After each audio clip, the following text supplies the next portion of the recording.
अवैध गर्भलिंग निदान चाचण्या करण्यासाठी वापरण्यात येणारे आणखी एक सोनोग्राफी मशीन जप्त. बेकायदेशीरपणे घरगुती निदान चाचण्या करणे व बेकायदेशीरपणे गर्भपात करणे या संबंधाने दाखल गुन्ह्याची व्याप्ती दिवसेंदिवस वाढत असून पोलिसांकडून अतिशय बारकाईने या गुन्ह्याचा तपास सुरू आहे. अनेक डॉक्टर, मेडिकल चालक, एजंट यांचा या गैरप्रकारांमध्ये सक्रिय सहभाग असल्याचे तपासादरम्यान निष्पन्न होत आहे.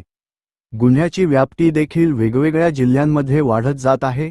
अटक केलेले डॉक्टर, एजंट, मेडिकल चालक यांच्याकडे तपास करतात, त्याचप्रमाणे त्यांच्याकडून मिळून आलेल्या विविध बाबींचा तांत्रिक तपास करता वेगवेगळ्या तालुक्यांमध्ये यांचे एजंटचे जाळे सक्रिय असल्याचे निष्पन्न होत आहे. या गुन्ह्यामध्ये काल रोजी वाघोली, पुणे या ठिकाणावरून अटक करण्यात आलेले डॉक्टर अतुल अंकुश जाधवरा, वाघोली, पुणे हा देखील बेकायदेशीरपणे गर्भलिंग निदान चाचण्या करत असल्याचे निष्पन्न झाले होते. त्यामुळे त्यास या गुन्ह्यात अटक केली होती व त्याला देखील न्यायालयाकडून 6 दिवसांची पोलीस कोठडी मिळालेली होती.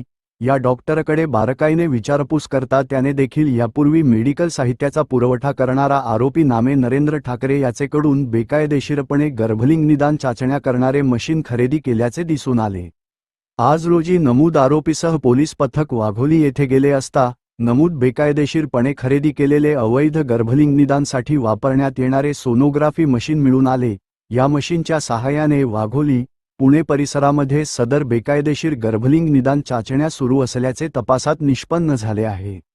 सदरची मशीन गुन्ह्यामध्ये जप्त करण्यात आलेले आहे. यापुढील तपासाचा भर हा बेकायदेशीरपणे गर्भपात करणारे संशयित व यामध्ये सामील असणारे एजंट यांच्याकडे वळविण्यात येणार आहे व त्याबाबतचा देखील अतिशय गांभीर्याने व बारकाईने तपास करण्यात. आतापर्यंत गुन्ह्यामध्ये 21 आरोपींना अटक करण्यात आली आहे. विशेष म्हणजे त्यापैकी 7 डॉक्टर आहेत, तर 3 जण मेडिकल चालक आहे व 1 जण मेडिकल साहित्याचा पुरवठा करणारा मोठा पुरवठादार आहे.